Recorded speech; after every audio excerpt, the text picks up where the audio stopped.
Hello, नमस्कार एवं जय हिंद हमारे भविष्य के अग्निवीरों।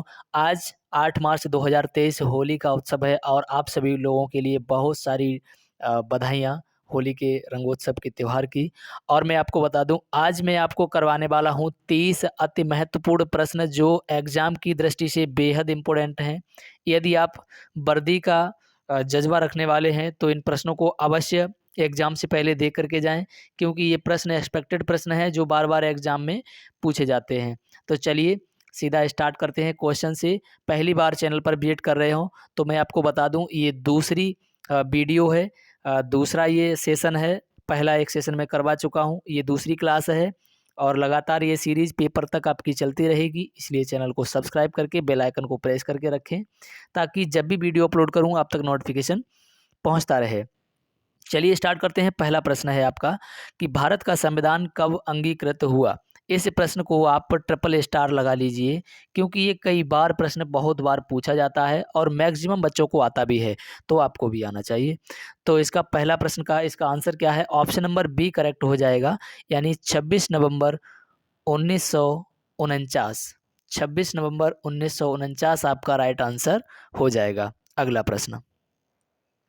अगला प्रश्न है आपका कि संसद का सबसे उच्च सदन कौन सा है? संसद का सबसे उच्च सदन कौन सा है? जब भी आपसे ये स्टेटमेंट, ये सवाल पूछा जाए तो उच्च सदन या आपको राज्यसभा को ही समझिए उच्च सदन कहा जाता है। तो ऑप्शन नंबर जो है आपका सी करेक्ट हो जाए। जी, तो राज्यसभा जो है आपका उच्च सदन है। और मैं आपको बता दूं, ये जो लोकसभा है ये आपका क्या है? ये आपका निम्न सदन है। लोकसभा निम्न सदन है। इसी को लोकसभा को ही कहते हैं जनता का सदन। क्या कहते हैं? जनता का सदन कहते हैं। और ये अस्थाई होता है, ये होता है अस्थाई। लेकिन ये क्या होता है? आपका राज्यसभा होता है, ये स्थायी सदन भी इसको बोलते हैं। क्या बोलते हैं? राज्यसभा को स्थायी सदन भी बोलते हैं। राज्यसभा का सभापति होता है उपराष्ट्रपति। चलिए अगला प्रश्न है आपका। प्रश्न है जी, देखिए प्रश्न क्या है कि राज्य के नीति निर्देशक तत्व यानी सिद्धांत किस देश से संविधान से लिए गए हैं? यानी राज्य के नीति निर्देशक तत्व जो है किस देश के संविधान से लिए गए हैं? तो इसके लिए आपका राइट आंसर हो जाएगा आयरलैंड से। ये कहाँ से लिए गए हैं? तो ये आयरलैंड से लिए गए हैं। सभी लोग अपना स्कोर कमेंट बॉक्स में अवश्य बताएंगे कि आउट ऑफ 30 में से आपके कितने क्वेश्चन सही हुए हैं। मैं आपको टारगेट 30 में से 20 प्रश्नों का देता हूँ। यदि आपके 30 में से 20 प्रश्न सही हो रहे हैं तो आप कहीं न कहीं सही हैं और लगातार सीरीज को लेते रहें। यदि इससे कम आ रहे हैं तो आपकी तैयारी में अभी कमी है। चलिए, तो तैयारी लगातार करते रहें और सेशन को लगातार एन्जॉय करते रहें। तो इसका राइट आंसर हो जाएगा, मौलिक कर्तव्य कहाँ से लिए गए हैं? देखिए यहाँ से तो लिए गए हैं आपके नीति निर्देशक तत्व। यहाँ से क्या लिए गए हैं? नीति निर्देशक तत्व लिए गए हैं। रूस से लिए गया है क्या? रूस से आपका लिया गया है मौलिक कर्तव्य। मौलिक कर्तव्य कहाँ से लिए गए हैं? ये लिए गए हैं आपके रूस से। अमेरिका से बहुत सारी चीज़ें ली गई हैं। अ, ऑस्ट्रेलिया से क्या लिया गया है? आपकी प्रस्तावना की भाषा जो है ऑस्ट्रेलिया से ली गई है। चलिए अगला प्रश्न क्या है कि पीलिया रोग किस अंग को प्रभावित करता है? तो पीलिया रोग किस अंग को प्रभावित करता है? तो इसके लिए आपका राइट आंसर हो जाएगा, ये यकृत को प्रभावित करता है। किसको प्रभावित करता है? ये यकृत को प्रभावित करता है। तो यकृत आपका राइट आंसर हो जाएगा। अगला प्रश्न। अगला प्रश्न क्या है कि यंग इंडिया साप्ताहिक पत्रिका की शुरुआत किसके द्वारा की गई? तो ऑप्शन है जवाहरलाल नेहरू, सरदार पटेल, विनोबा भावे, महात्मा गांधी। तो इसका राइट आंसर हो जाएगा महात्मा गांधी। किसने स्टार्ट किया था ये? तो महात्मा गांधी आपका राइट आंसर हो जाएगा। ऑप्शन नंबर डी आपका बिल्कुल करेक्ट हो जाएगा। अगला प्रश्न है आपका, चिल्का झील। जी हाँ, समझिए, चिल्का झील किस राज्य में स्थित है? तो चिल्का झील किस राज्य में स्थित है? तो उड़ीसा आपका राइट आंसर हो जाएगा। चिल्का झील कहाँ है? तो ये उड़ीसा राज्य में स्थित है। अगला प्रश्न। अगला है राजघाट किसका समाधि स्थल है? राजघाट किसका समाधि स्थल है? तो ऑप्शन आपका राइट हो जाएगा इसमें से ऑप्शन नंबर सी, यानी राजघाट जो है ये महात्मा गांधी का समाधि स्थल है। बहुत बार पूछा गया प्रश्न है, आप भी इसको ध्यान रखेंगे। अगला प्रश्न, हरित क्या है, हर्ष चरित्र की रचना किसने की थी? वाणभट्ट, कलहड़, तुलसीदास, अश्वघोष। तो हर्षचरित की रचना की थी वाणभट्ट ने। तो आपका right option option number A correct हो जाएगा। यदि आपने ए को चुना है तो बिल्कुल सही चुना है। अगला प्रश्न, प्रश्न है राष्ट्रीय गान, राष्ट्रीय गान जनगण मन के रचनाकार कौन है? रविन्द्रनाथ टैगोर, बंकिम चंद्र चटर्जी, वाल्मीकि, अमर्त्य सेन। तो इसका राइट आंसर हो जाएगा option number A. Option number A, Rabindranath Tagore जो हैं ये राष्ट्रीय गान के रचनाकार हैं। राष्ट्रीय गान के रविंद्रनाथ टैगोर हैं और राष्ट्रीय गीत के बंकिम चंद्र चटर्जी हैं। राष्ट्रीय गान को गाने में कितना 52 सेकंड का समय लगता है और राष्ट्रीय गीत को गाने में 65 सेकंड का समय लगता है। अगला प्रश्न, इसमें दिया गया what is the name of the capital of Assam? Assam की राजधानी का नाम क्या है? तो आप सभी को पता होगा, थोड़ा सिंपल सा प्रश्न है लेकिन ये पूछ दिया जाता है अग्निवीर के लिए, बहुत सिंपल प्रश्न होता है और एक राजधानी अवश्य पूछी जाती है ज़्यादातर। तो दिसपुर आपका राइट आंसर हो जाएगा। अगला प्रश्न है कि डेंगू किसके कारण होने वाला रोग है? डेंगू किसके कारण होने वाला रोग है? तो ऑप्शन आपके सामने है, इसमें आपका ऑप्शन ए आदि करेक्ट हो जाएगा। आपने ए को चुना है तो बिल्कुल सही चुना है। अगला प्रश्न, प्रश्न है कि पीतल, तांबा और किस धातु का मिश्रण है?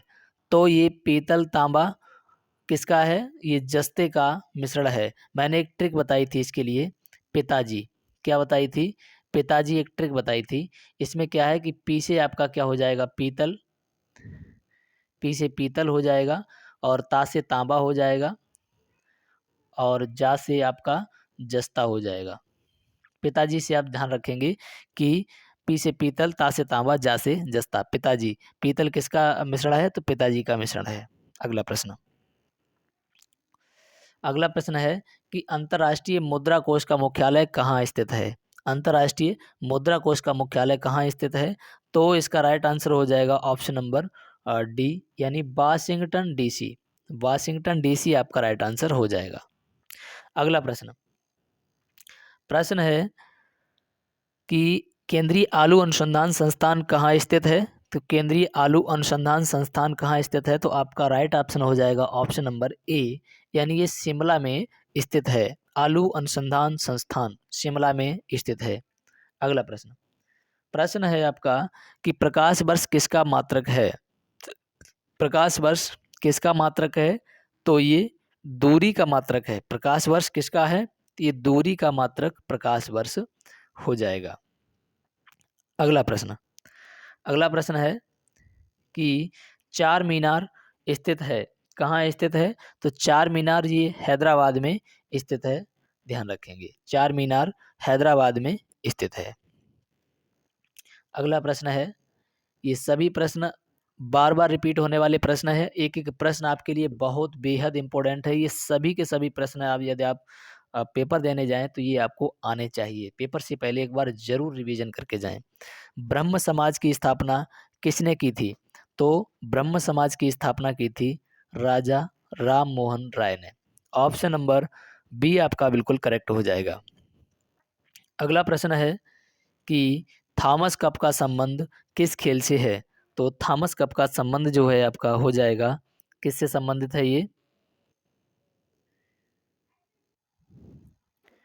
तो ये बैडमिंटन से संबंधित है। थॉमस कप बैडमिंटन से संबंधित है। अगला प्रश्न, प्रश्न है आपका फुटबॉल। देखिए, फुटबॉल के प्रत्येक पक्ष में खिलाड़ियों की संख्या कितनी होती है? 8 होती है, 9 होती है, 10 होती है या 11 होती है? तो इसका राइट ऑप्शन हो जाएगा आपका, फुटबॉल में कितने खिलाड़ियों की संख्या होती है? तो ऑप्शन हो जाएगा आपका डी करेक्ट, यानी खिलाड़ियों की संख्या 11 होती है। अगला प्रश्न है आपका, जी, अगला प्रश्न है किस वेद में संगीत का वर्णन किया गया है? कल मैंने आपको जैसा बताया था कि संगीत का वर्णन किस में है, तो ये सामवेद में है। ऑप्शन बी आपका करेक्ट हो जाएगा। ये संगीत का वर्णन है इसमें। ये मंत्रों से ये सबसे पुराना वेद है। ये जादू टोना के लिए होता है अथर्ववेद, ये सबसे नया है। और ये यज्ञ के लिए होता है। तो समझिए अगला प्रश्न। प्रश्न है, हमारे राष्ट्रीय प्रतीक अशोक चक्र में कुल कितनी तीलियां होती हैं? 12, 24, 18, 48। तो इसका राइट आंसर हो जाएगा, इसमें 24 तीलियां होती हैं। अशोक चक्र में 24 तीलियां होती हैं। अगला प्रश्न, कलिंग पुरस्कार किस क्षेत्र में दिया जाता है? साहित्य, विज्ञान, संगीत, सिनेमा। तो इसका राइट आंसर हो जाएगा ये विज्ञान के क्षेत्र में दिया जाता है। कलिंग पुरस्कार विज्ञान के क्षेत्र में दिया जाता है। अगला प्रश्न, हरित क्रांति का संबंध किससे है? दुग्ध उत्पादन से, उर्वरक उत्पादन से, तिलहन उत्पादन से, खाद्यान्न उत्पादन से। तो ये जो है आपका डी ऑप्शन बिल्कुल करेक्ट हो जाएगा। खाद्यान्न उत्पादन से हरित क्रांति का संबंध है। तो और इसमें बात करते हैं तो ये श्वेत क्रांति होती है दुग्ध उत्पादन, उर्वरक ये कृष्ण क्रांति होती है, तिलहन ये पीली क्रांति होती है, ध्यान रखेंगे। अगला प्रश्न है आपका कि कपास के लिए कौन सी मिट्टी उपयुक्त होती है? लेटेराइट, दोमट मिट्टी, काली मिट्टी, इनमें से कोई नहीं। तो कपास के लिए आपकी काली मिट्टी जो है उपयुक्त होती है, और लेटेराइट मिट्टी ये चाय के लिए होती है। आप ध्यान रखेंगे, पूछा भी जाता है। अगला प्रश्न, अगला प्रश्न है आपका, सरदार सरोवर परियोजना किस नदी पर स्थित है? सरदार सरोवर परियोजना किस नदी पर स्थित है? तो ये आपका राइट आंसर हो जाएगा, ये नर्मदा नदी पर स्थित है। ऑप्शन नंबर हो जाएगा सी करेक्ट, नर्मदा नदी। आपका ऑप्शन सी बिल्कुल करेक्ट हो जाएगा। अगला प्रश्न, अगला प्रश्न है कि मेगास्थनीज किसके दरबार में आया था? मेगास्थनीज किसके दरबार में आया था? तो ऑप्शन आपके सामने हैं, चंद्रगुप्त मौर्य, बलबन, औरंगजेब, फिरोज शाह तुगलक। तो इसके लिए आपका राइट आंसर हो जाएगा ऑप्शन नंबर ए, यानी ये आया था चंद्रगुप्त मौर्य के दरबार में। अगला प्रश्न, प्रश्न है कि मुगल वंश की स्थापना किसने की? मुगल वंश की स्थापना किसने की? अकबर, शाहजहां, औरंगजेब, बाबर। तो ये बाबर ने मुगल वंश की स्थापना की थी। चलिए अगला प्रश्न, अगला प्रश्न है, सोयाबीन में सर्वाधिक मात्रा में पाया जाता है, क्या पाया जाता है? कार्बोहाइड्रेट, विटामिन, प्रोटीन या वसा। तो सोयाबीन में सर्वाधिक मात्रा में पाया जाता है प्रोटीन। क्या पाया जाता है? प्रोटीन पाया जाता है।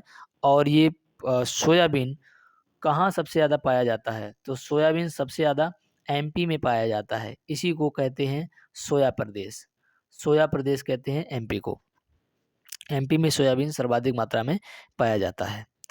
अगला प्रश्न है कि करो या मरो का नारा किसने दिया था? डू और डाई। करो या मरो का नारा किसने दिया था? जवाहरलाल नेहरू, भगत सिंह, सुभाष चंद्र बोस या महात्मा गांधी। तो ये नारा दिया था महात्मा गांधी ने। करो या मरो का नारा महात्मा गांधी ने दिया था। ऑप्शन डी आपका बिल्कुल राइट हो जाएगा। अगला प्रश्न, प्रश्न है, मैकमोहन रेखा भारत और के मध्य स्थित है, किसके मध्य स्थित है? तो मैकमोहन रेखा जो है ये भारत और चीन के मध्य स्थित है। किसके मध्य? भारत और चीन के मध्य स्थित है। आप सभी लोग अपना स्कोर कमेंट बॉक्स में अवश्य बताएंगे कि आपका कितना स्कोर गया है। और ये मैंने दिया है आप सभी लोगों के लिए कमेंट प्रश्न, ये सभी लोगों के लिए मैंने कमेंट प्रश्न दिया है। इस प्रश्न का आंसर आप सभी लोग कमेंट करके बताएंगे कि इसका आंसर क्या है। जैसे अंतर्राष्ट्रीय योग दिवस किस तिथि को मनाया जाता है? 12 जनवरी, 31 जनवरी, 12 जून, 21 जून। कमेंट करके इसका आंसर बताएंगे और उसी कमेंट में आप अपना स्कोर भी बताएंगे कि कितना आपका स्कोर गया है। कल लाते ही नेक्स्ट वीडियो इससे आगे पार्ट 3, तो मैं उसमें नाम लेकर के बताऊंगा किसने किसका कितना स्कोर गया है, और इसके बाद में इस प्रश्न का आंसर भी बताऊंगा। चलिए मिलते हैं नेक्स्ट वीडियो में। और यदि आपने अभी तक चैनल को सब्सक्राइब नहीं किया तो चैनल को सब्सक्राइब कर लें और बेल आइकन को प्रेस कर लें। वो मंजिल भी सर झुका देगी जब दमदार तेरी तैयारी होगी, मुट्ठी में होगा तेरा मुकद्दर जब किताबों संग तेरी यारी होगी। घबराइए नहीं बिल्कुल, सब कुछ होगा और वर्दी भी एक दिन होगी आपके कंधों पर। तो सब्सक्राइब करके बेल आइकन को प्रेस अवश्य कर लें, करना ना भूलें। चलिए मिलते हैं नेक्स्ट वीडियो में, तब तक के लिए जय हिंद।